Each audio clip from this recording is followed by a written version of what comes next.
Welcome to Authors and Innovators. I'm Larry Gennari of Gennari Aronson, a boutique law firm focused on helping innovative companies and the entrepreneurs who run them become more successful. We're the curators of Authors and Innovators, now in our 6th year. Thanks for joining us. I want to thank our sponsors, American Student Assistance and the Boston Business Journal, for raising the profile of this terrific event. We're continuing Authors and Innovators this year in a slightly different format. Some recorded content, which you'll listen to now, and also 3 terrific live events, which we hope you'll join later this week. To learn more, check out authorsinnovators.org. This year, our theme for Authors and Innovators is on the economy and the workforce of the future, and more specifically, on the pressing need for young people to pursue a variety of career, college, or entrepreneurial pathways to pursue their passions, reshape local economies, and rebuild their communities, and to think about the economy and their future in it in a different and meaningful way. Hope you'll enjoy the content, and please leave comments at galawpartners.com or authorsandinnovators.org. Authors and Innovators is more than a book festival or a business event. It's about promoting ideas on leadership and business and life. The Boston Business Journal is a proud sponsor of Authors and Innovators, now in our 6th year, and it's been a pleasure to support new ideas and innovation together. This year, with a focus on the economy and the workforce of the future, I can guarantee you're going to learn something that will make it time well spent. So come to one or more of the events, watch online, and be sure to read our regular Authors and Innovators column in the Boston Business Journal. And I'll see you there.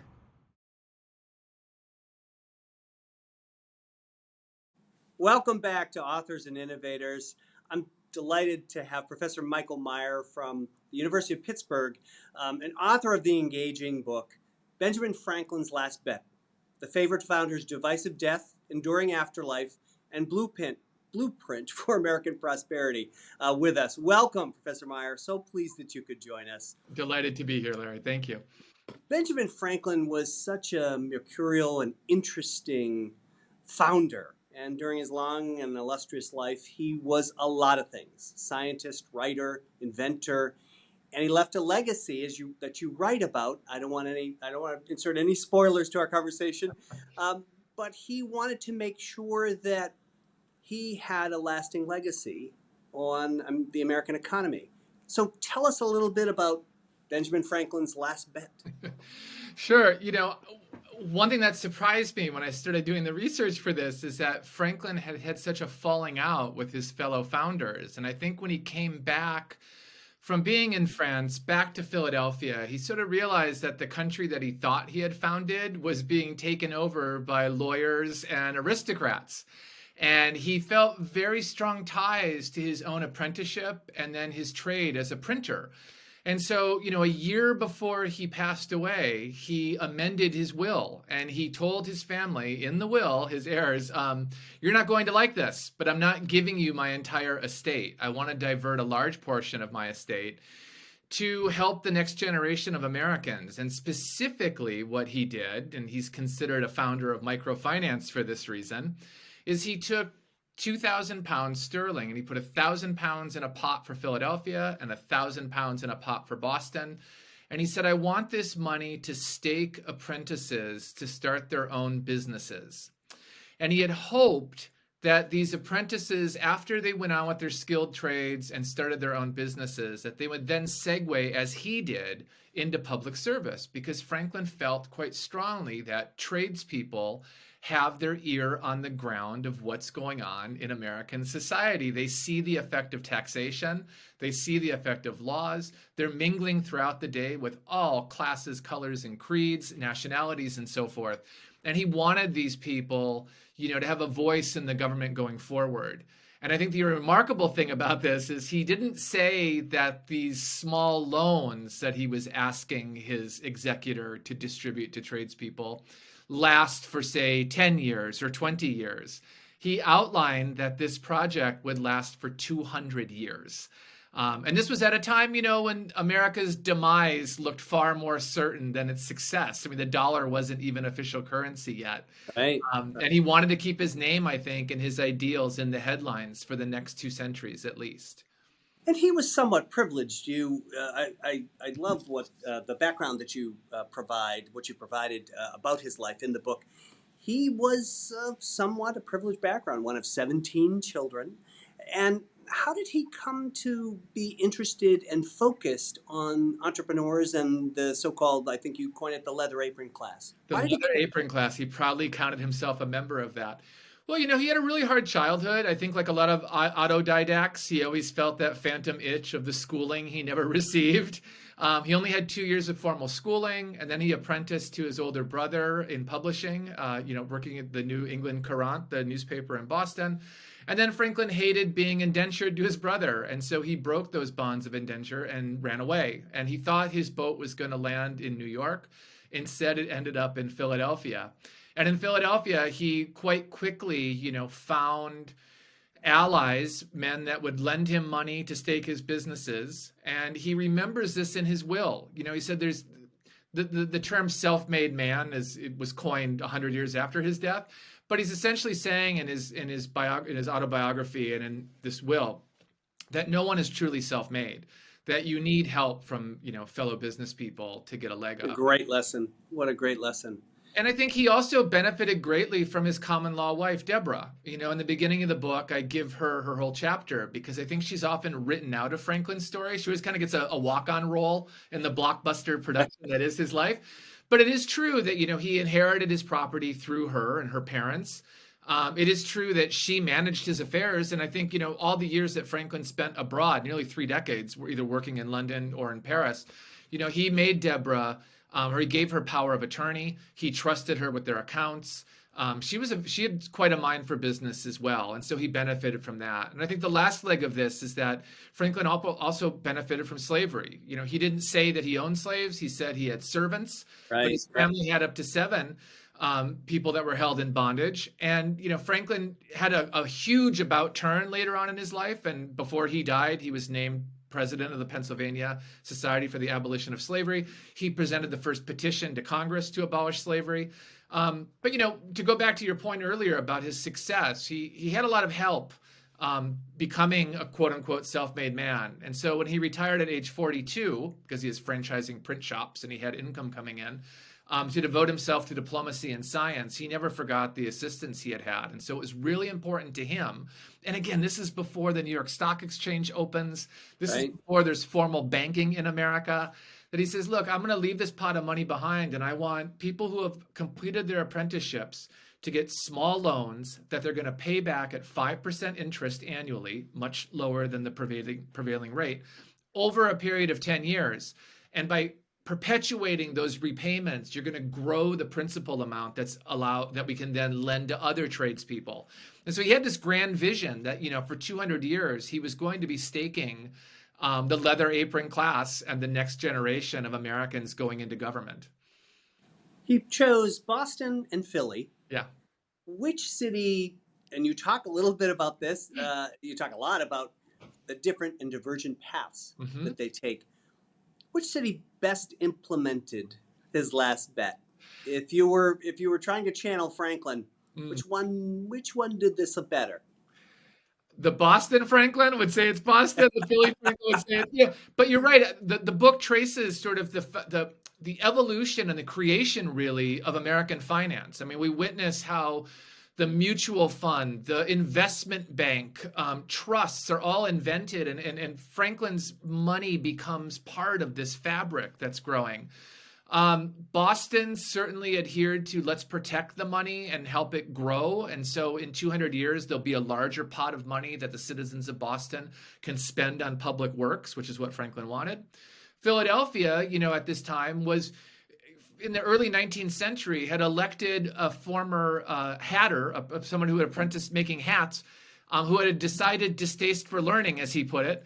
And they elected him to mayor 17 consecutive times. And so Philadelphia stayed closer to Franklin's ideal of, let's keep lending money to tradespeople so they can start their businesses. But what Franklin didn't foresee, of course, are things like the War of 1812 and the concurrent collapse of trade with Great Britain. He didn't foresee things like the Erie Canal being built, which sapped Philadelphia's port of its business. He certainly didn't foresee the Industrial Revolution, Right. and on and on. And so I think it's admirable as you keep, going through the chapters, as where you see people in both cities really grappling with, like, what would Franklin want us to do with this money? How do we best implement his vision in, say, post-World War II America? When Philadelphia said, the American dream is no longer opening your own business, it's really owning your own home. And so why don't we take some of Franklin's money and lend it to police officers, firefighters, teachers that are not getting bank loans that would otherwise have to leave the city, right? So support the community in a different way, right? These different ways the cities have done it. So it really is it's in the eye of the beholder. I'm guessing you as a Bostonian might say Boston did a better job of it or not? I think so. What did Franklin get right? What did he get wrong? If you had to point to simply one thing that he got right and one thing that he just didn't.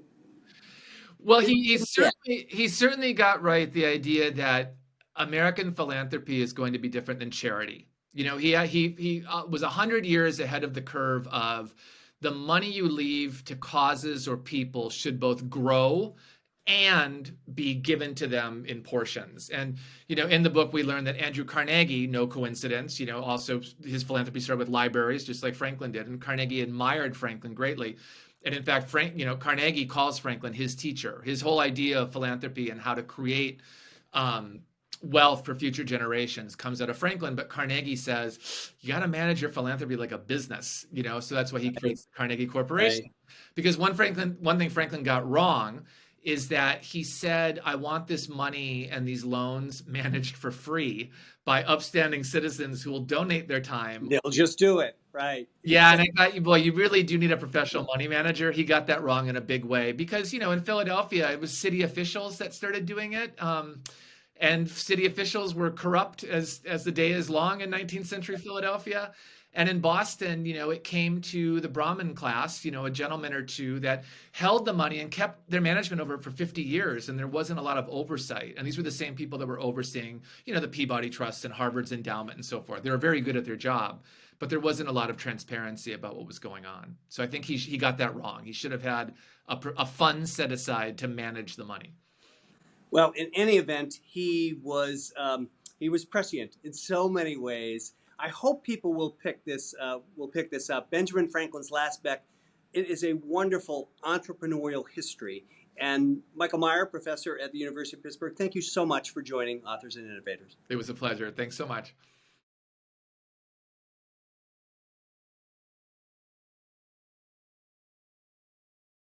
I'm so pleased that Aisha Francis, President and CEO of Ben Franklin Cummings Institute, is with us.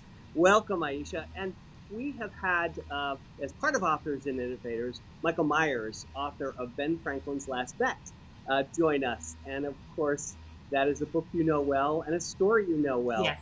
For those unfamiliar with the school, what's the history behind the Ben Franklin Cummings Institute and what does it do? Well, first of all, thank you so much, Larry, for inviting me on to share a bit about the mission of the college. We are a technical and trade college, and our mission is to deliver transformative tech and trade education that leads to economic advancement. And its history, the history of this institution, dates back to 1790. It's absolutely amazing. Benjamin Franklin, founding father of this nation, inventor and business person, diplomat, left 1,000 pounds to the city of Boston, his city of birth, for the purpose of helping tradespeople to advance in their professions and establish their own businesses. It was for trades and entrepreneurship, and it was a revolving loan fund. And to make a centuries-long story short, at some point in the late 1800s, early 1900s, the codicil of the will allowed the foundation that was managing that fund to rethink how it would be deployed. And the city of Boston, together with the Franklin Foundation, decided that Boston needed a school for the trades. And that is how Benjamin Franklin Institute at that point became the college that it is now. And so today we're an accredited college. Wow. We have about 900 folks who are learning everywhere from early college, high school students, to adults who are well seasoned in their careers, who are looking to reskill and upskill. So we're very pleased to be connected to the history we have and to be delivering today's technical and trade education, even though we have a long centuries old history. Wow. So what a great history and tradition of innovation. What are the most popular programs at Ben Franklin these days? Sure, we have a range of programs, and I think the easiest way to think of it is in three kind of divisions, if you will. So there's technology, and that is for us engineering technology as well as IT computing. So it could be, electrical engineering. We have robotics and automation. We also offer software development and cybersecurity. So wow. That's one area.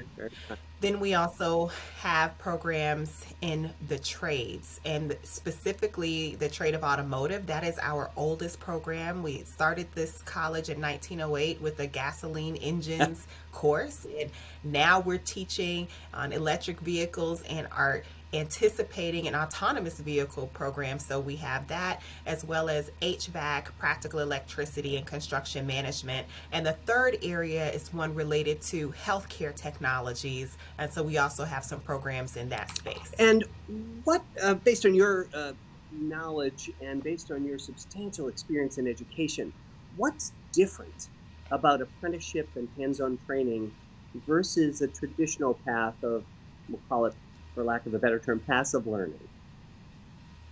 Well, one of the things that I want to share is that what's unique about us is that we don't think people have to make a choice between apprenticeship learning or hands-on learning and college. We blend the two. Again, we're an accredited college where it is possible to receive trade education. And what's different about trade education is really we're a place that centers learning with both the heart and the hands and the head, right? So all three combined, it is, a place where hands-on education is front and center, and where we really do privilege educational pathways where folks can earn enough to really move them into the middle class, and do that in 2 years or less. We have a few 4-year programs, so for the most part, we're offering associate degree and certificate training, as well as continuing education,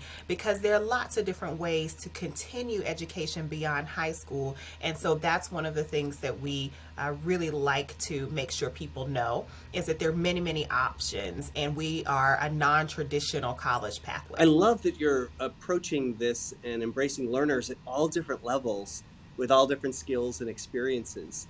And you're moving. We have heard. Tell us about that. Yes, we're very excited. After about 115 years in the South End, we are moving to the center of Boston, literally geographically and culturally, to Roxbury. And the particular area is Nubian Square. So we have purchased property a few years ago and are moving through the process of being able to break ground in the spring. We'll have a new campus that's befitting of 21st century technology and training, and we couldn't be more pleased about that prospect, and we plan to be in that building in the fall of 2024. Oh, wonderful. And where can people learn more, Aisha, about the programs and about the history of Ben Franklin Cummings Institute? Absolutely. You could reach us at www, if anybody says that anymore, but it's B as in Ben, F as in Franklin, IT.edu. bfit.edu. So bfit.edu, and you can find all of our programs, our latest news. We recently actually hosted a visit from two U.S. secretaries, the Secretary of Education, Miguel Cardona, as well as Secretary of Labor, Marty Walsh, really thinking about and centering the fact that technical and trade education that carries college credentials is the wave of the future, and we should be investing more in the types of education that we offer. So we were so happy to have them with us a few weeks ago to give us this vote of confidence in the way that we're working. I'm so pleased they noticed. That's wonderful. Dr. Aisha Francis, bfit.edu. Thank you so much for joining Authors and Innovators. Thank you, Larry. Take care.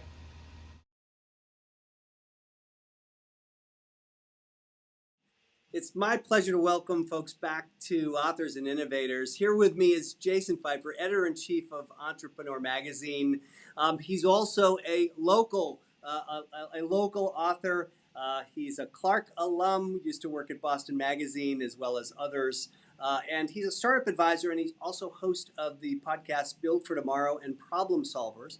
And most importantly, for our purposes, he is the author of the new book, Build for Tomorrow, an action plan for embracing change, adapting fast, and future-proofing your career. Welcome, Jason. I'm so pleased that you could join us. I'm pleased to be here. Thanks so much. So tell our viewers, how did you come to write this book? So I had noticed through my work at Entrepreneur that the most successful people were adaptable. And I had gotten to wondering how that happened, because it didn't seem to be a skill, or rather, it didn't seem to be something people were born with. It seemed to be a skill that they could learn. And I thought if I could really capture that and understand it, then I'd have something that I could offer everybody, not just entrepreneurs, but anybody who's navigating challenging times in their lives.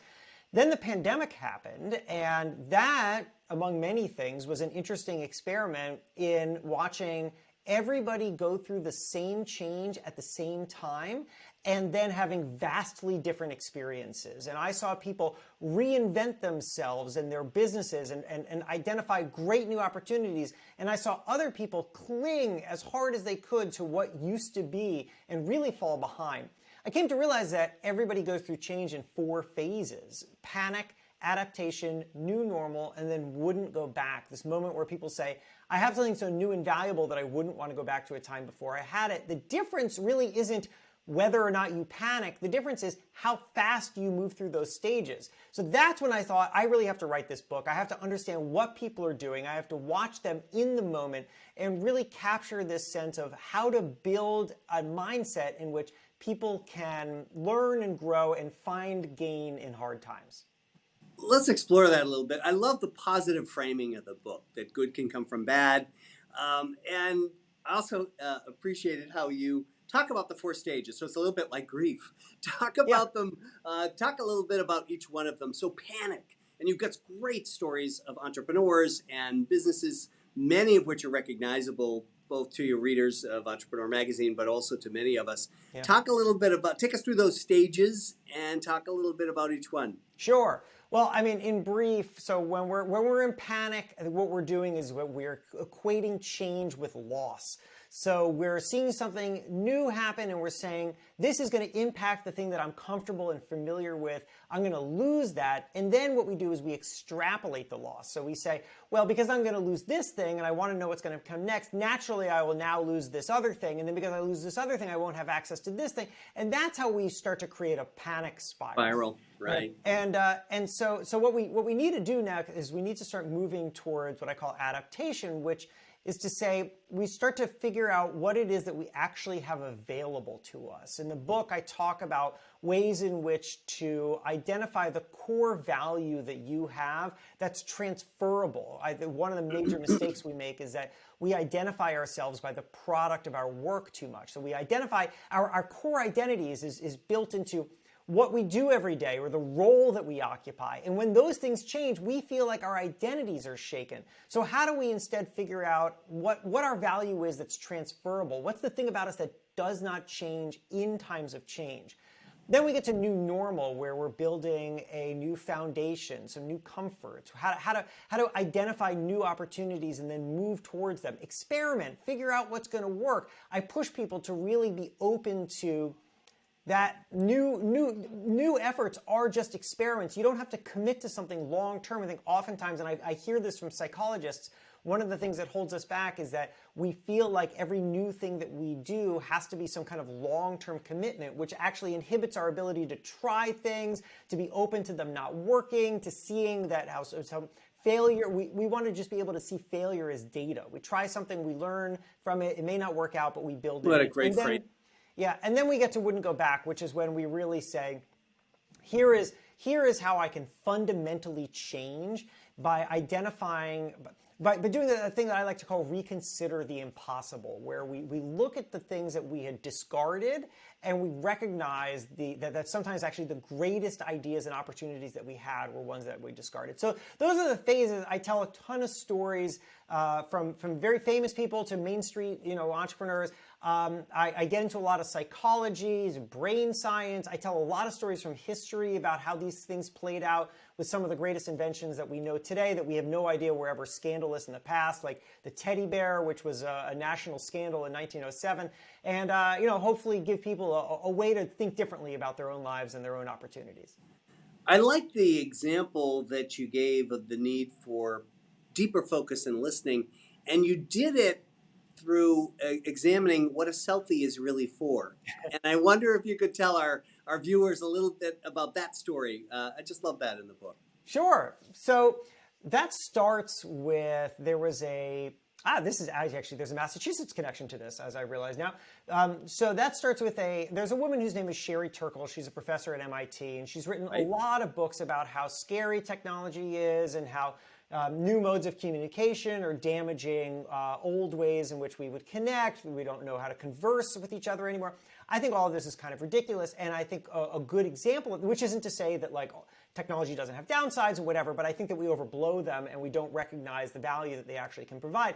And a great example of this is that she tells this story in the New York Times. She wrote this essay in which she is walking around Los Angeles with Aziz Ansari, the comedian. And this is before his kind of minor Me Too situation. Right. And so she's walking around with him, and these fans of Aziz's are coming up, and they're asking for a photo with him. And instead of taking a photo, he tries to engage them in conversation. He wants to know, what about his work do they really like? And what music are they interested in? And Sherry describes these people being kind of unsatisfied and a little uncomfortable with the encounter, and then they eventually walk away.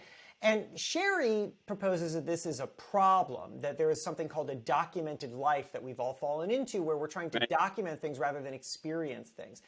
But then I take that and I go into a lot of history about the way in which technology has changed but also not changed us, and about how we have to separate the reason we do something from maybe the way in which it just happens to be exhibited at a certain moment in time.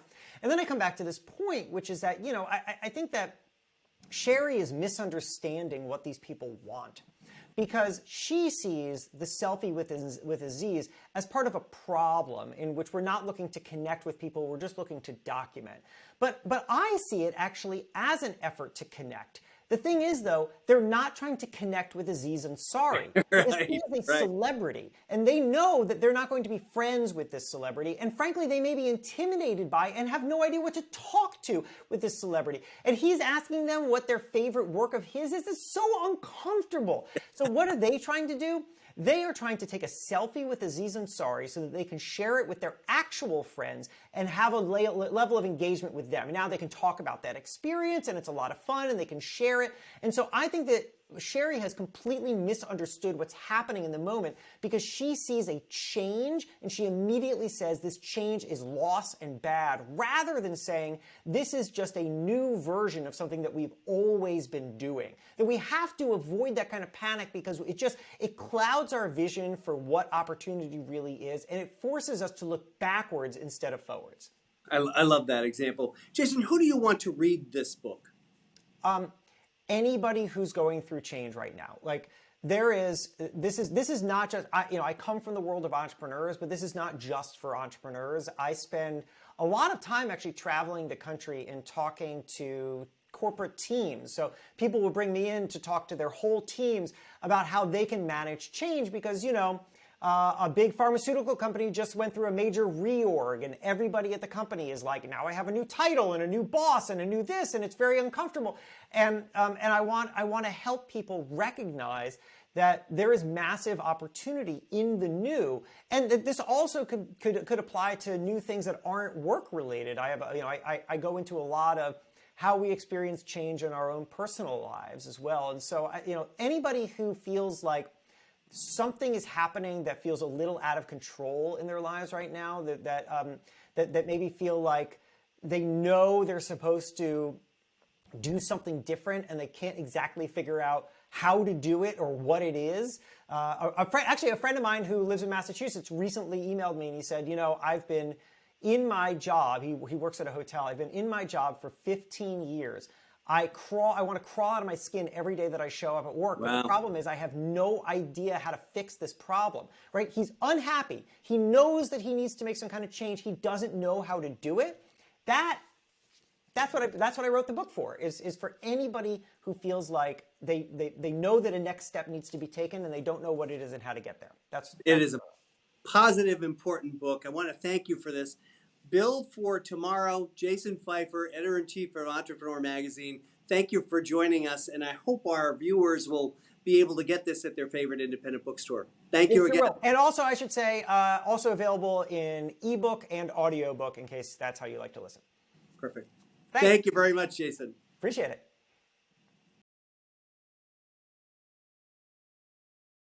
And as you folks know, this year our theme is on the economy and the workforce of the future, and more specifically on the pressing need for young people to pursue a variety of career, college, or entrepreneurial pathways, to pursue their passions, reshape local economies, and rebuild their communities, and to think about the economy and their future in it in a new, different, and meaningful way. So I'm pleased that we've got a true innovator. Robin Clebnik is with us. She's the CEO and founder of InternWorks, InternWorks.com. And I'm so pleased that she's here to talk about InternWorks and the importance of internships to this next generation of leaders. Robin, welcome. Tell us a little bit about InternWorks and what you do. Thanks, Larry. Appreciate that wonderful introduction. So InternWorks is a company that I began with two colleagues of mine 8 years ago. And the goal for InternWorks was to give students an opportunity to try on a career. So that could either happen as they were starting to think about going to college, or many of our students today are young college students. So we, the three of us, worked for a small program run by the Commonwealth of Massachusetts that did not have curriculum associated with it. And what we learned during our time there was that students really needed support. And the kind of support they needed, they weren't getting in school. And we had to introduce them to the world of work. And we had to communicate workplace expectations. And we had to work with them on skills such as interviewing, creating an elevator pitch, writing appropriate thank you notes, understanding different types of corporate communications and when to use them. So what we did in creating InternWorks was we developed a very strong curriculum that we wrap around the students' internship experience. And we've done that very successfully for the last 8 years. We're always adding to our curriculum, and we're thrilled about where we are. I've learned so much just talking with you about internships, and the first thing you told me was the internships are about trying things on, and you may not like it. Robin, so it might be a successful internship even if someone goes through it and says, I don't want to do that at all. How would you define a successful internship? What do you want folks to think about as they go into an internship? Should it be, this is going to be amazing, I'm going to get a job right after this in that same field? Well, and I think you hit the nail on the head, Larry. That a first internship from our perspective should just be about doing something that you enjoy. There are several different models that you can where you kind of plug in you answer a series of career predictors that you can use today, and we didn't find that any of those help students kind of decide what was the best choice for them. So we have a very specific conversation that we have with all of our students to help determine what they really like to do. And that's usually a combination of what they're studying in school and what they're doing outside of school. We try to make sure that at least in their first internship experience, they're doing something that they like. However, what a lot of students are not thinking about going into their first internship, which we ask them to think about while they're in it, is this the right kind of work environment for me? Is it quiet? Is it lively? Is there a lot of social interaction? If I'm working virtually, do I like doing this, or do I really feel like I would be better in person? So Wow. there's a lot of other factors that go into it that make students think about not just doing what they like to do, but is this the right work environment for me? How do you know when a student is ready, Robin, to do this? Is there a student profile or set of important factors that should go into go into this analysis before someone reaches out and says, "Hey, I'm ready"? That's another good question. So occasionally we will meet with a student that we collectively agree is not quite ready to do an internship. And what we look for is enthusiasm, willingness to do a lot of different tasks. Many of the tasks that a student will do in an internship could be administrative. They could be doing lots of other things that they're not expecting. So we need students to be open-minded to the idea of being flexible in their internship. So we're looking for that level of maturity, and we usually find it in students that are applying to our program.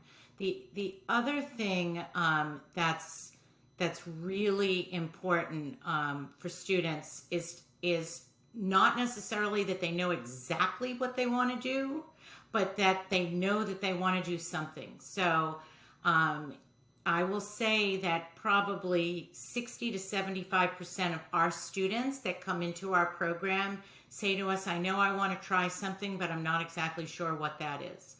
And we work with them to figure out what that could be. Wow, you've worked with a lot of students, a lot of families. How can people get in touch with you, and when's the best time to do that? So we start receiving applications on December 1st. And students can apply all the way through till May, but we encourage students to apply as early as possible when they know there's summer availability, because there are opportunities that fill up sooner. And we want to make sure that students have as many opportunities as we can find for them. So the earlier the better, although we certainly do take students at the beginning of May. Wonderful. The company is InternWorks. Robin can be reached at InternWorks.com, and I hope folks will check this amazing company out and learn a bit more about the importance of internships. Robin, thank you. Thank you so much, Larry. Hi, I'm Julie Lammers from American Student Assistance, and I'm thrilled to be with you at the 6th annual Authors and Innovators. ASA is a national nonprofit aiming to change the way students as young as middle school learn about careers and navigate their education to career journey after high school. And we're really proud to sponsor this event as an opportunity to bring together leaders dedicated to fostering new ideas and innovations to tackle the pressing challenges facing our businesses and our communities. We're particularly excited about the great lineup of authors and innovators this year focused on the economy and the future of work. Because at ASA, we believe there's no one-size-fits-all path to success for students. And so we work every day to help young people find their path, one linked to their interest, dreams, and skills, whether that be college or career or maybe an entrepreneurship experience. Through this work, we hope to set young people on a path to career success that will help them pursue their passions and simultaneously build a strong workforce pipeline that can shape our economies and rebuild our communities. If you're interested in learning more about ASA, you can find us at www.asa.org. And we thank you very much for joining us at Authors and Innovators today.